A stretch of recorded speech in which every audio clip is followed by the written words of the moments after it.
जाकिर नाइक एक ऐसा नाम जो विवादों में हमेशा बना रहा। भारत का वांटेड इस्लामिक धर्मोपदेशक आज पाकिस्तान की सरजमी पर पहुंच चुका है। 2 अक्टूबर को उसने पाकिस्तान के प्रधानमंत्री शहबाज शरीफ के साथ एक तस्वीर पोस्ट की और यहां तक कि शरीफ ने भी उसकी तारीफ करते हुए कहा कि नाइक के भाषणों से उन्हें व्यक्तिगत रूप से फायदा हुआ है। लेकिन सवाल ये उठता है, आखिर जाकिर नाइक पाकिस्तान में कर क्या रहा है? उसका नाम भारत की वांटेड लिस्ट में कैसे आया? और इस दौरे से भारत पाकिस्तान के बीच तनाव और बढ़ने की संभावना है या नहीं? आइए जानते हैं विस्तार से। जाकिर नाइक पेशे से डॉक्टर, खुद को मुसलमान धर्मगुरु कहता है। 1994 से उसने 1500 से भी अधिक सार्वजनिक व्याख्यान दिए हैं और इस्लाम को एकमात्र सच्चा धर्म बताते हुए कई बार अन्य धर्मों की आलोचना की है। लेकिन नाइक के विचार सिर्फ यहीं तक सीमित नहीं हैं। उसने आतंकवादी संगठन अल-कायदा के ओसामा बिन लादेन को समर्थन भी दिया। यहां तक कि नाइक ने एक बार कहा था कि अगर बिन लादेन इस्लाम के दुश्मनों से लड़ रहा है तो वो भी उसके साथ खड़ा है।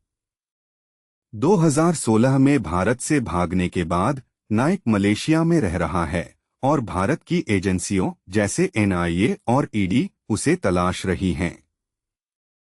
उसके ऊपर मनी लॉन्ड्रिंग, नफरत फैलाने वाले भाषण और लोगों को भड़काने के आरोप हैं। लेकिन अब नाइक पाकिस्तान में है और यहां के उच्च अधिकारियों ने गर्मजोशी से उसका स्वागत किया है। सवाल ये उठता है कि पाकिस्तान ने उसे क्यों बुलाया? 30 सितंबर को जाकिर नाइक इस्लामाबाद पहुंचा। ये 1992 के बाद से उसकी पहली पाकिस्तान यात्रा है।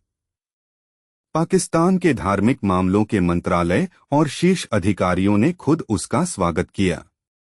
वो पाकिस्तान में 28 अक्टूबर तक रहेगा और कई व्याख्यान भी देगा। दिलचस्प बात यह है कि उसने पाकिस्तानी प्रधानमंत्री शहबाज शरीफ के अलावा मौलाना फजलुर रहमान और अन्य ऊंचे पदों पर बैठे अधिकारियों से भी मुलाकात की है। लेकिन क्या ये दौरा सिर्फ एक धार्मिक यात्रा है या इसके पीछे कुछ और है? नाइक का पाकिस्तान आना सिर्फ एक धार्मिक नेता की यात्रा नहीं, बल्कि भारत पाकिस्तान के बीच पहले से मौजूद तनाव को और बढ़ा सकता है। जाकिर नाइक पर भारत में बैन है और कई देशों में उसके भाषणों पर भी रोक लगाई गई है। उसका नाम कई आतंकवादी घटनाओं से जोड़ा जा चुका है और भारत का मानना है कि उसे पाकिस्तान में बुलाना सीधे तौर पर एक उकसावे की कार्यवाही है।